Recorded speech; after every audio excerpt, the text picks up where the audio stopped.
Alright, peanut butter and jellyfish, imagine a world where dinosaurs never went extinct and the Troodons invented a train. Trains and dinosaurs. That is right, fellow viewers of the internet. Today's nostalgia trip is none other than the hit show on PBS, the one and the only Dinosaur Train. Every 4-year-old boy's best dreams, like trains and dinosaurs. Come on.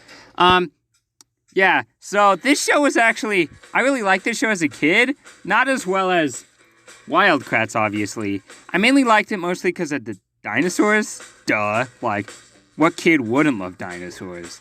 Anyway, the show was decent. It was nice to have an interesting take on different kinds of, or a different kind of educational show.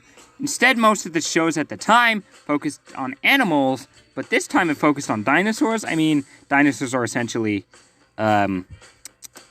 animals, but it was nice to know that what is the bruh. Yeah. So, as I was saying, I liked the show as a kid. Also other kids probably liked it. It was a show for younger kids, for obvious reasons. I was, at the time of me watching, maybe I was like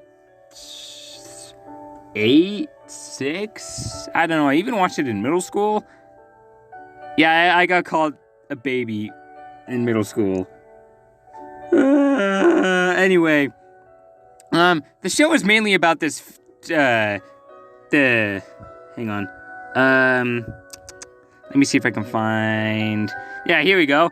So, this family mainly focused on a family of pterosaurs, the Pteranodon family, and their adopted kid, Buddy, the T-Rex, as they went on plenty of adventures and rode a train, specifically powered by Troodons, because they're the smartest dinosaurs or whatever, as they go on adventures and learn about the Mesozoic era, where they meet new animals, new plants, and a bunch of other creatures, and sometimes even just random stuff about the environment too, like, say, rocks or something like that. And, yeah, their grandparents did turn up occasionally. They did have a live-action sequence with Dr. Scott, the paleontologist. He was mainly, like, in the, middle section and towards the end of the very show. And he was, like, basically talking about paleontology stuff. So it was nice. Much like Wildcrest, they had a live-action sequence and a animated sequence, which is always nice to see. Dr. Scott has been in other things, such as, I think he was in Dinosaur Planet, and a bunch of other things. The characters were okay. I mean, the majority of them were kids, so, like, makes sense. Although the kids' age, I think they're maybe in the show, they act and sound like they're 6? 8-ish? No, not 8. That would be Arthur. Maybe 6. The designs, however, do not look as good as they did with Wildcrats. I mean, look at this Troodon. It looks more like a raptor than a Troodon. The designs, I know they had to appeal to kids, but you could have at least just made the designs more realistic, like, say, the dinosaurs from Camp Cretaceous. I would like to see that. I would love that. But the design obviously was awful. I mean, Buddy the T-Rex, you wouldn't expect he has a T-Rex because he has freaking long arms! Look how long those arms are! No T-Rex should have arms that long. And the Pteranodons were just disgraceful in their design. Oh yeah.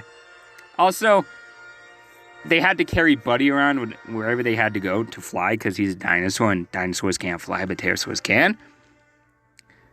But as I was saying, oh yeah, the Pteranodons, look at this design. It looks more like a weird furry bird.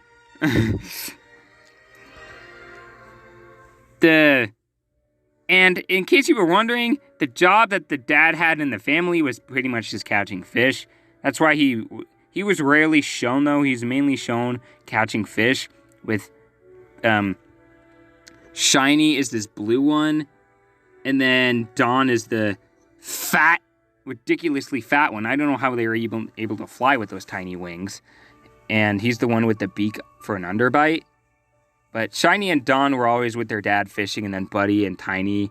Buddy the T-Rex, and then Tiny is the one right next to him in this picture. In fact, here they are right now. Tiny is the Pteranodon, the smallest. And then Buddy's the T-Rex, obviously. And their mom, they were mainly the main focus of the show. Everybody else was kind of just like a side character. But the family was the best fishers in the show, is what they claimed to be, because they had a T-Rex to help spot them to catch fish, because T-Rexes have good eyesight, being a theropod and all. Much like Wild Kratts, though, they mainly... Rule 34. Why, Internet? Why? Gee, it only took us like 5 minutes to find something wrong. Oh, they also taught kids about trains, too, which I guess makes sense. I mean, train is in the name. Yeah, much like Wild Kratts, though, it was a different take on Wild Kratts because the main protagonists were kids. But it was nice to see a different approach of taking a Mesozoic route. In fact, much like Wild Kratts, I learned a lot about dinosaurs, from this show, also from the library, but I couldn't read at the time, so I just like looking at the pictures. But I mainly watched the show for education purposes as a kid. Now, I kind of scoff at it, to be politely. I mean, I still like it. It's still a good show. Much like Wild Kratts, I'll still totally watch it. But, unlike Wild Kratts, though, I'll only watch it if I'm like super bored. Unlike Wild Kratts, I still totally watch it till this day. While I'm eating my dinner, because it's on at like 6. But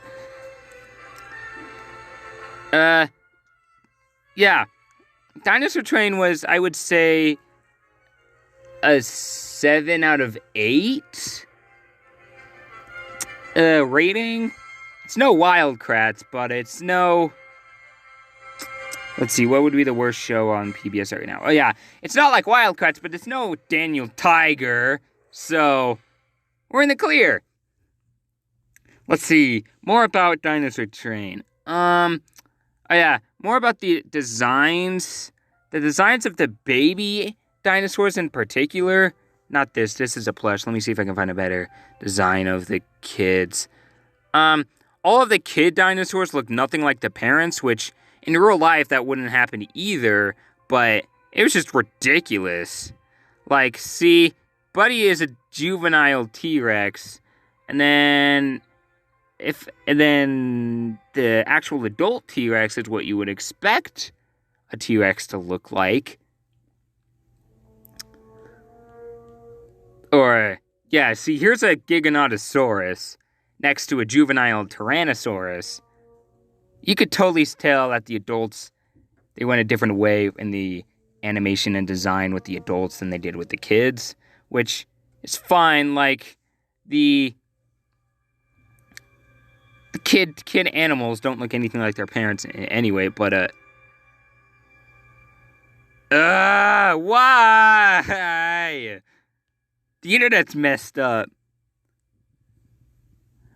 Yeah, it definitely appeared to more of a younger audience, though. So, but still, all in all, not a bad show to begin with. It was. Let's see. Much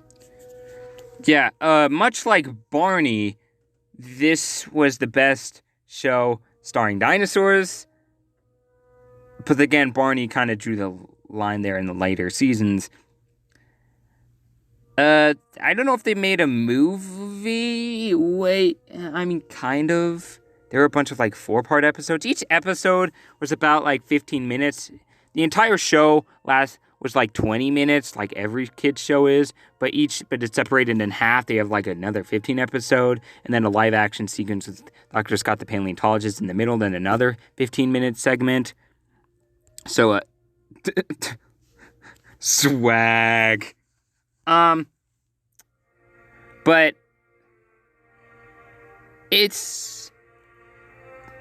I still like Camp Cretaceous better, mostly because, well, the dinosaurs act more like dinosaurs. I mean, I get it. They did have to make the dinosaurs anthropomorphic in this show because it was mainly educational, but all of the education was fine. It was great. Taught a lot of kids, myself included, about dinosaurs. The storyline and the writing was a bit bland, I guess. Wait, is this Undertale? Huh.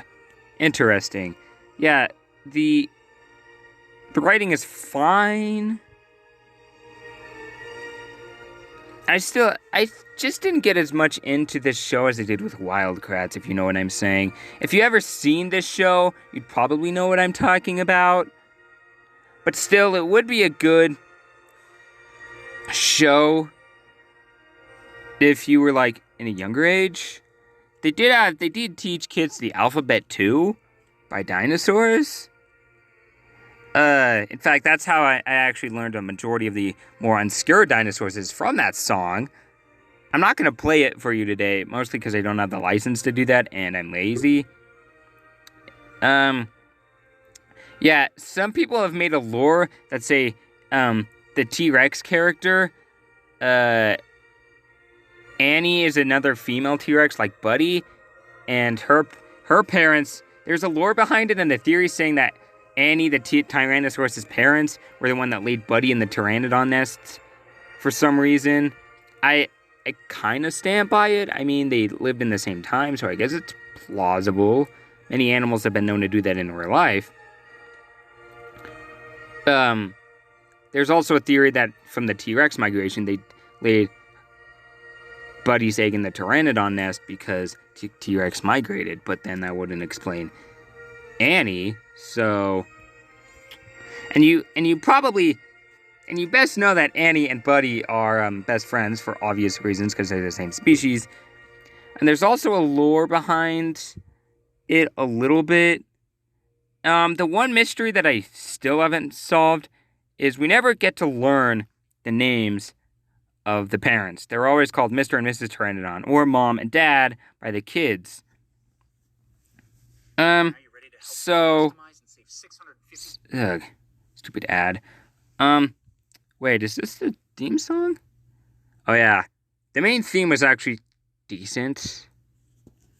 There's still no Wildcrats, but it was fine.